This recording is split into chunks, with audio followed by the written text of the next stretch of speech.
Hello, my dear learners. Myself Lekhanshu Singh, your chemical science educator. So here I am with you all in this session. And आज के session में हम IIT BHU के जो PhD admission form अब open है उसके बारे में डिस्कशन रखने वाले हैं।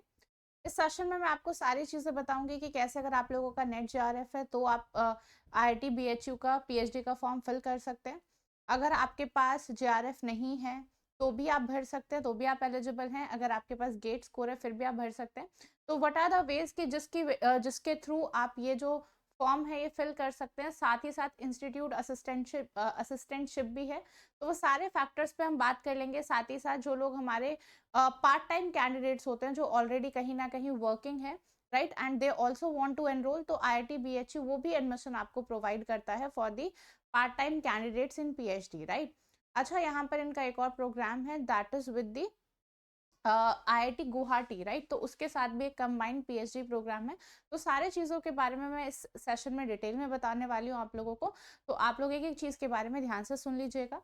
सबसे पहले तो आपको क्या करना है भाई, IIT BHU की वेबसाइट पर जाएंगे तो अब आपके जो फॉर्म्स है वो निकल चुके हैं, राइट। तो यहाँ पर बेसिकली PG एडमिशंस दिखा रहा है, बट आपके admission portal for MTech, M Pharma, PhD is now open, ठीक है। एंड ये जो फॉर्म्स है कब तक अवेलेबल रहेंगे, 20 मार्च से लेके 7 अप्रैल तक आपको फॉर्म्स नजर आने वाले हैं, ठीक है। अब चलिए यहाँ पर पहले तो आप लोगों को मैं बता दूं कि कैसे कैसे आपको रजिस्टर करना है। आप यहाँ पर जाएंगे, पहले आप रजिस्टर करेंगे अपना। यहाँ से जैसे आप रजिस्टर करेंगे तो आपका एक तरीके से को एपी रजिस्ट्रेशन आईडी जनरेट हो जाएगी, राइट। देन आगे जो भी लॉगिन का प्रोसेस रहेगा यूजिंग दैट आईडी पासवर्ड रहेगा, ठीक है। तो यहाँ पर आपको क्या करना है, जो भी आपके एग्जाम है लाइक गेट एग्जाम अगर आपने निकाला है तो आप उसकी डिटेल्स डालेंगे, ठीक है। अगर आपने यहाँ पर जो भी आपका वर्क एक्सपीरियंस है, एकेडमिक क्वालिफिकेशन है, वो सब डालना है। अच्छा, PhD कैंडिडेट के लिए आपको रेफरी डिटेल डालनी है, मतलब कि कौन से वो लोग हैं, आप अपने गाइड्स का या फिर जो भी आप जहाँ से भी मास्टर्स किए वहाँ से किसी भी 2 प्रोफेसर टीचर उनकी डिटेल्स वहाँ पर डाल सकते हैं, राइट। कि दोज हु रेफर कि हाँ आप यहाँ पे PhD कर सकते हैं, ठीक है। अगर आपने कोई पब्लिकेशन किया है अभी तक मास्टर्स में तो उसकी डिटेल्स भी आप भर सकते हैं, ठीक है। तो ये सब है, आप लोग ये पूरा फॉर्म पहले तो आप यहाँ से जाकर भर लेंगे। अच्छा, फॉर्म तो भरने पर हम बाद में आएंगे, पहले क्या क्या चीज़ें हैं, पहले कौन कौन से स्टूडेंट भर सकते हैं, मिनिमम एलिजिबिलिटी क्या है, वो सारी चीज़ें हम यहाँ पर डिस्कस कर लेते हैं डिटेल में। देखिए, सबसे पहले अगर हम यहाँ पर बात करते हैं IIT BHU की, तो हमारा जो एडमिशन है for the odd semesters those are open now. इसे मैं थोड़ा सा साइड ले लेती हूँ उधर। चलिए, हमारा MTech M Pharma के लिए भी एडमिशन ओपन है। तो ये हमारा एरिया नहीं है इसीलिए मैं से आगे लेके जा रही हूँ, ठीक है। MTech M Pharma वाले स्टूडेंट्स के लिए है ये। Then second is for PhD programs, right. तो हम PhD वाले स्टूडेंट्स के लिए यहाँ पर डिस्कस कर रहे हैं। तो एक एक चीज़ मैं यहाँ पर उसी रिलेटेड आपको बताऊंगी। देखिए, यहाँ पर देखो, अगर हम PhD इन इंजीनियरिंग है, PhD इन फार्मेसी है, जो हम करेंगे that will be PhD in sciences like physics, chemistry, life science, bio, अगर आपको इस फील्ड में करना है तो PhD इन साइंसेज में आप आएंगे। सबसे पहली बात तो जो IITs है, जनरली जितने भी स्टूडेंट्स का एक डाउट रहता है, जो CSIR है वो 55% पर आप लोगों को JRF अवार्ड करता है कि मास्टर्स में 55% वहाँ रखा गया है क्राइटेरिया। बट IITs में आपके पास मास्टर्स में एटलीस्ट 60% मार्क्स होने चाहिए इन योर मास्टर्स डिग्री। तो अगर आपके 60% मार्क्स नहीं है तो आप फॉर्म नहीं भर सकते हो, राइट। दूसरी चीज़, अब जो आपका 4 ईयर ग्रेजुएशन का डिग्री वाला जो प्रिंसिपल हो गया कि अगर किसी स्टूडेंट ने 4 ईयर ग्रेजुएशन की है तो उसके 75% मार्क्स होने चाहिए in the bachelors degree level. उससे कम मार्क्स होंगे तो आप फॉर्म नहीं भर सकते हो, राइट, ठीक है। अगर उसके बाद आपने 2 ईयर का कहीं से प्रोफेशनल एक्सपीरियंस गैदर किया है तो आप 70% मार्क्स एट बैचलर डिग्री आपका यहाँ पर चल जाएगा, ठीक है। तो ये भी चीज़ है साथ में। अब देखो, यहाँ पर PhD इन ह्यूमैनिस्टिक स्टडीज़, कई सारी चीज़ें यहाँ पर गिवन है। इसमें हम जो लेट सपोज से किसी को बायोकेमिकल इंजीनियरिंग करनी है, जैसे जैसे आप वैसे वैसे देख सकते हैं, ठीक है। देखो, यहाँ पर एक और है PhD प्रोग्राम इन जय चौधरी सॉफ्टवेयर इनोवेशन सेंटर। तो ये फर्दर आपके IT वाले स्टूडेंट्स के लिए हो जाएगा, ठीक है, ब्रांच ऑफ इंजीनियरिंग। अब सेकंड आते हैं हम फाइनेंशियल असिस्टेंस पर, ठीक है, कि जिन लोगों को PhD करनी है। तो बेसिकली ये तो हमें पता लग गया मैम मास्टर्स में इतने % मार्क्स होने चाहिए।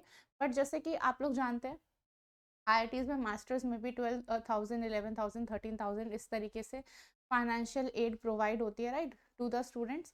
तो similarly on the basis of the GATE score, तो यहाँ पर क्या फाइनेंशियल असिस्टेंट प्रोवाइड हो रहा है, जैसे JRF मिलता है आपको, गेट के थ्रू असिस्टेंटशिप मिलती है। तो देखते हैं क्या क्या है यहाँ पर।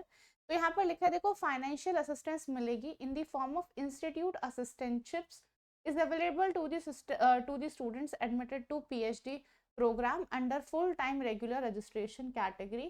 Such students should have qualified GATE and GPAT. वो कह रहे हैं कि इस फॉर्म में आपको मेंशन है कि आप अगर आपके पास अगर गेट क्वालिफाइड हो आप एंड आप ये फॉर्म भर रहे हो, तो जो आपकी फेलोशिप है वो इंस्टीट्यूट ही देगा गेट के थ्रू, तो उसे इंस्टीट्यूट फेलोशिप बोला जाएगा। एंड वो जो अमाउंट है वो कितना होता है, प्रेजेंटली इस बार 37,000 पर मंथ मिल रहा है उन स्टूडेंट्स को जो फुली फ्लैश पीएचडी वहां से कर रहे हैं, फुल टाइम पीएचडी कैंडिडेट्स है। मतलब जितने भी स्टूडेंट्स ने इस बार गेट निकाला है, आप लोग इस फॉर्म को डेफिनेटली भर सकते हैं एंड आप लोगों को यहाँ पर ₹37,000 जो आपको JRF में भी मिलता है वही आपको पर मंथ वहां पर मिलने वाला है, फाइनेंशियल एड, राइट। उसके बाद यहाँ पर एक चीज और है, अगर स्टूडेंट पीएचडी प्रोग्राम में आता है और उनको अगेन फुल टाइम अगर करना है, तो देखिए अगर आपके पास CSIR है तो अगेन देखो, अगर CSIR फेलोशिप है तो आपको फेलोशिप CSIR से आएगा, देन वो इंस्टीट्यूट से नहीं आएगा, राइट।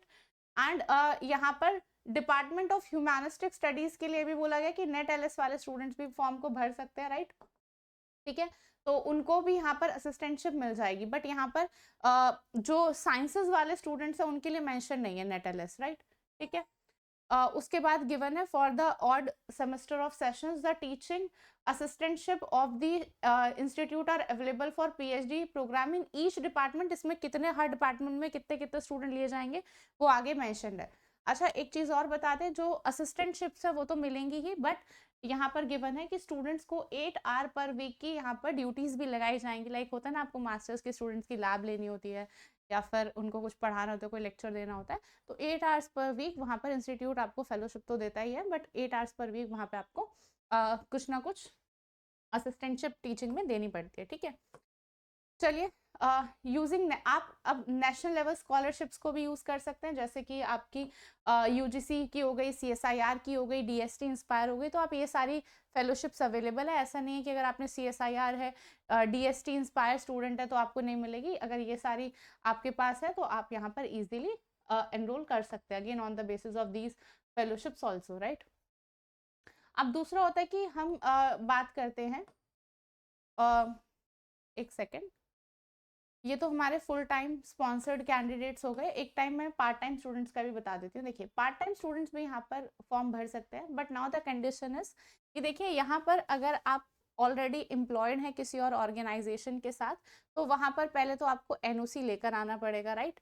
आप उस ऑर्गेनाइजेशन में ऑलरेडी एटलीस्ट आपका 2 साल का एक्सपीरियंस होना चाहिए। मतलब आप जिस भी ऑर्गेनाइजेशन से, फॉर एग्जांपल अगर आप किसी भी R&D बेस्ड कंपनी में हैं या फिर आप कहीं भी कोई प्रोजेक्ट कर रहे हैं किसी भी कंपनी में, तो आपने 2 इयर्स, या फिर वो कोई हो सकता है आप किसी गवर्नमेंट इंस्टीट्यूट के साथ काम कर रहे हैं, गवर्नमेंट जॉब में है या फिर हो सकता है प्राइवेट जॉब में है, एंड उससे रेलिवेंट आप रिसर्च करना चाहते हैं पार्ट टाइम में, तो एटलीस्ट पहले तो उस फर्म में आपको काम करते हुए 2 साल हो जाने चाहिए। ठीक है, 2 साल का टाइम होना चाहिए।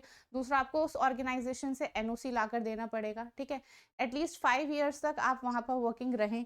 तो ये सारी चीज़ें यहाँ पर गिवन है। ठीक है, कि आपको लेटर ऑफ अपॉइंटमेंट लाना पड़ेगा, ये सब।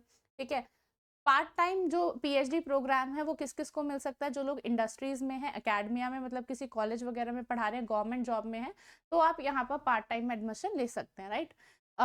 इसके बाद जो भी कैंडिडेट है वो रेगुलर एम्प्लॉय होना चाहिए। ऐसा नहीं कि आप वहाँ पे पार्ट टाइम कहीं जॉब कर रहे हैं, फ्रीलांसिंग कर रहे हैं, तो वो कैंडिडेट्स अलाउड नहीं है। ठीक है, NOC आपको वहाँ पे प्रोड्यूस करना पड़ेगा। एंड जो आपका कोर्स वर्क है फिर आप डिस्टेंस से कंप्लीट कर सकते हैं, NPTEL या स्वयं के पोर्टल से। और दूसरी बात, कितने टाइम में आपकी PhD हो जाएगी, 3 ईयर में आपकी ये जो PhD है वो यहाँ पर कंप्लीट हो जाएगी। तो यहाँ पर लिखा भी हुआ है, आई गेस, हाँ, the minimum duration for part time executive PhD program है 3 इयर्स, कि आप मिनिमम 3 साल में कंप्लीट कर सकते हो। अगर वो तो थीसिस लिखने में आपको ज़्यादा टाइम लगता है तो वो तो आगे बढ़ेगा ही उस अकॉर्डिंग, अगर आप एक्सटेंशन लेते हो, या फिर अब रिजल्ट के ऊपर भी रहती है ये सारी चीज़ें। ठीक है, कि आपका रिजल्ट कब आता है। ये तो हो गया। अब यहाँ पर सिलेक्शन की बात कर लेते हैं। तो सिलेक्शन होगा भाई, देखो, admission is will be based on written interview counseling of the candidates shortlisted by department और school। तो बेसिकली क्या होता है, जब आप फॉर्म भरेंगे, अगर आपके पास ऑलरेडी फेलोशिप्स हैं तो आपका डायरेक्टली वहाँ पर क्या होता है, इंटरव्यू होता है। एंड आपको ये सारी कैटेगरीज आपकी देखी जाएंगी कि आपने किस कैटेगरी में क्या कहते हैं फॉर्म भरा है। अगर आप देखिए, अगर आपने पार्ट टाइम रजिस्ट्रेशन करवाया है या अगर आपके पास स्कॉलरशिप्स है ना, तो आपको रिटर्न टेस्ट नहीं देना पड़ेगा। बट अगर आपके पास फेलोशिप्स नहीं है, then you have to write the written test. तो that is the institute assistantship फिर वहां पे आपको प्रोवाइड होगी। तो यानी कि अगर किसी के पास नहीं है, ठीक है, अगर किसी के पास फेलोशिप्स नहीं है, then you have to go for what, the written test. तो आपको रिटर्न टेस्ट उस केस में देना पड़ेगा। देन अगेन रिजर्वेशन तो है 50%, 15% जो सीट्स हैं वो एससी कैंडिडेट्स के लिए रिजर्व्ड है, 7.5% एसटी कैंडिडेट्स के लिए, 27% ओबीसीज के लिए, 10% ईडब्ल्यूएस कैंडिडेट्स, ठीक है। एंड जो CPI that is grade score है, उसमें भी रिलैक्सेशन 5% का दिया गया है for SC and ST candidates in the qualifying degree, ठीक है। बाकी सारे सर्टिफिकेट्स आपको प्रोड्यूस करने पड़ेंगे अपनी कैटेगरी के, वो सारे यहाँ पे मेंशन है कि किस फॉर्मेट में चाहिए, वो सारी चीजें आपको यहाँ पर मिल जाएंगी, ठीक है। इसके बाद मैं थोड़ा सा नीचे चलती हूँ। ये तो एमटेक वालों की क्वालिफिकेशंस हो गई, ठीक है। अब मैं थोड़ा सा पीएचडी की तरफ चल लेती हूँ। चलिए,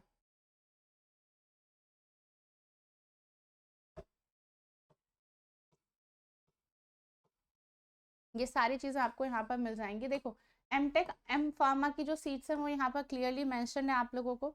सिमिलरली जब आप बात करेंगे पीएचडी प्रोग्राम्स के लिए, तो देखो डिपार्टमेंट ऑफ सिरामिक इंजीनियरिंग है, केमिकल इंजीनियरिंग है। तो देखो, केमिकल इंजीनियरिंग में मास्टर्स डिग्री इन केमिस्ट्री वाले जा सकते हैं, कि अगर किसी को नैनो साइंस वगैरह में जाना है तो आप इस डिपार्टमेंट में अपना फॉर्म, आप ये वाला डिपार्टमेंट सेलेक्ट कर सकते हैं यहाँ पर, ठीक है। दूसरा, आप लोग यहाँ से आप लोग देख लेना अपना, ठीक है, कि जो मास्टर्स डिग्री जिसमें है भाई उसमें आप उसके अकॉर्डिंग अप्लाई करेंगे। ये मैं आगे चलती हूँ। इसमें मेरे को आपको जो मेन चीज़ बतानी है दैट इज अबाउट दिस। देखो, डिपार्टमेंट ऑफ केमिस्ट्री है जहाँ पे microbiology, chemistry, industrial chemistry, applied chemistry, biochemistry, biotech chemistry, इन सब में रिसर्च है। मटेरियल साइंस में है, नैनो साइंस में है, एनवायरमेंटल में है, ठीक है। देन आप आयुर्वेदा में भी कर सकते हैं। ये सारे केमिस्ट्री वाले स्टूडेंट्स इस फील्ड में जा सकते हैं, राइट। यहाँ पर रिसर्च एरियाज आपको मेंशन है, तो आप देख सकते हैं कि आपने जो भी कोर्स किया उसके अकॉर्डिंग आप कहाँ जा सकते हैं। जैसे केमिस्ट्री वालों के लिए मेंशन है, आप synthetic chemistry, environmental, surface, computational, यहाँ ये सारे एरियाज हैं जहाँ पे आप कर सकते हो, ठीक है।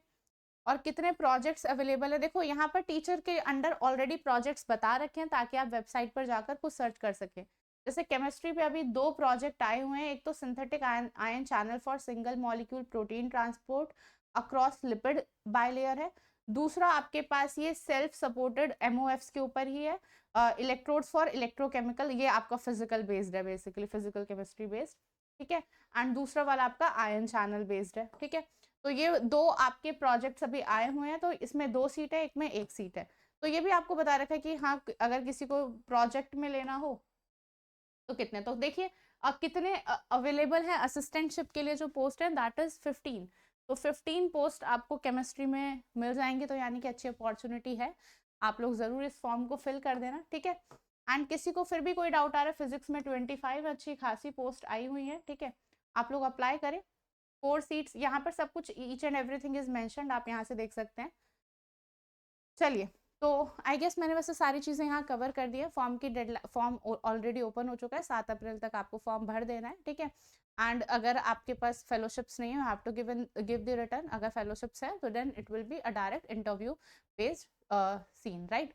एंड अगर आप पार्ट टाइम कैंडिडेट है, again you can fill the form, but जो मैंने नेसेसरी कंडीशंस बताई वो वहाँ फुलफिल होनी चाहिए, ठीक है। अच्छा, इसके साथ साथ मैं एक चीज़ और आप लोगों को बता देती हूँ। जितने भी लोग इस वीडियो को देख रहे हैं एंड वो CSIR नेट की सेट की असिस्टेंट प्रोफेसर एग्जाम की तैयारी करना चाहते हैं, तो जो हमारे नए बैचेस हैं वो इसी 31 तारीख से शुरू हो रहे हैं for the next season, you can say for the next session, right. तो अनअकैडमी अभी आपको 60% ऑफ दे रहा है। ये ऑफर सिर्फ कल तक है, फिर आपका जो प्राइस है 1 अप्रैल से वो हाइक हो जाएगा, ठीक है। एंड दूसरी बात, जो हमारे कोर्सेज है उसके साथ हम आपको डोर स्टेप पे हैंड टू हैंड आपको जो बुक्स है वो डिलीवर होती हैं इन दी आइकॉनिक कोर्सेज। तो जो भी स्टूडेंट जिनके पास स्टडी नोट्स नहीं है, स्टडी मटेरियल नहीं है, वो सब आपको डिलीवर हो जाता है आइकॉनिक कोर्सेज में। एंड आपकी रेगुलर क्लासेस होती है, लाइव क्लासेस, रिकॉर्डेड क्लासेस, आपको स्ट्रक्चर्ड वे में कोर्सेज कराए जाते हैं। देन उसके बाद आपको मॉक टेस्ट हो गए, फुल एंड स्टडी मटेरियल हो गया, क्विज़ेस हो गया, everything is provided to you in on the application. And one of the most important feature is, ऐसा नहीं है कि अगर आपने केमिस्ट्री के लिए एनरोल किया है तो सिर्फ आप केमिस्ट्री देख सकते हैं। फॉर एग्जांपल कोई बायोकेमिस्ट्री का टॉपिक आपको पढ़ना है, कोई भी आपको मटेरियल साइंस का टॉपिक पढ़ना है, तो आपको पूरे एप्लीकेशन का एक्सेस मिलता है। ऐसा नहीं कि आपको पर्टिकुलरली एक बैच उठा के दे दिया जाएगा बस आप ये देख लो, ऐसा नहीं है। You will be getting the access to whole application.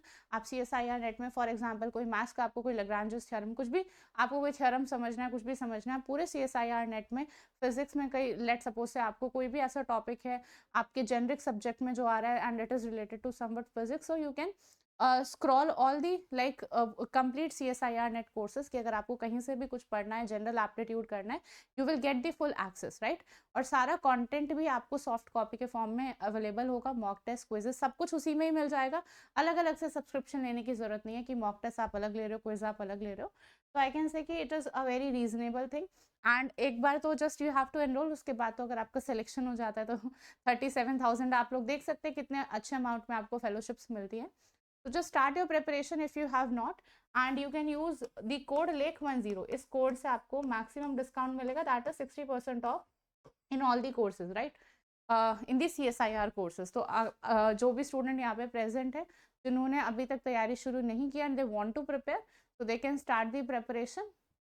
आपको सिंपली अनअकैडमी का एप्लीकेशन डाउनलोड करना है एंड वहाँ पर जाके CSIR के सेक्शन में जाके आप सारे जो कोर्सेज हैं वो विजिट कर सकते हैं, सारे टीचर का कंटेंट देख सकते हैं and then you can enroll, right.